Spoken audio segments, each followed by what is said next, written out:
நீங்க கேக்குற கேள்வி என்ன கேக்குறீங்க பாருங்க கேள்வி அது போல கேள்வியை நடிகர் விஜய் கேட்டு பாருங்க. அதாவது 1 to 1 அதாவது நேருக்கு நேர் ஃபேஸ் டு ஃபேஸ் ஆகி பார்த்து பேச சொல்லுங்க. முடியாது. ஏன்னா பக்கத்துல இருக்கவங்க என்ன டைலாக் கேட்டு பேப்பர் கொடுக்கணும் கையில.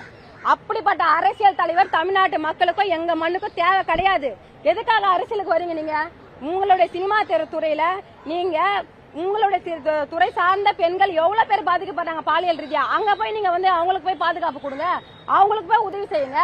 இந்த மண்ணோட அரசியலை பார்க்கறதுக்கு எங்களுக்கு தெரியும். இது ஒவ்வொரு எலெக்ஷன் நேரத்திலயும் அதாவது சீசன் பறவை போல ஒவ்வொருத்தரும் உருவாக்குறாங்க.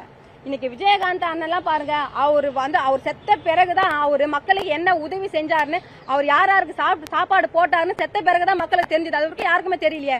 இவங்க போவாங்களாம், அதை சாப்பாடு போடுவாங்களாம், அதை சாப்பாடு போட்டு விஜயோட போட்டோ பக்கத்திலே வச்சுப்பாங்களாம், அதை போட்டோ எடுப்பாங்களாம். இவங்க போவாங்களாம், 10 ரூபாய் தர்பூசணி பழத்தை கொடுப்பாங்களாம், அதை போட்டோ எடுப்பாங்களாம், அதை ரீல்ஸ் போடுவாங்களா. இதெல்லாம் ஒரு அரசியலாங்க? இதெல்லாம் மானங்கட்ட கேடுகட்ட அரசியல். இந்த கேடுகட்ட அரசியல் இந்த தமிழ்நாட்டுல தேவையில்ல.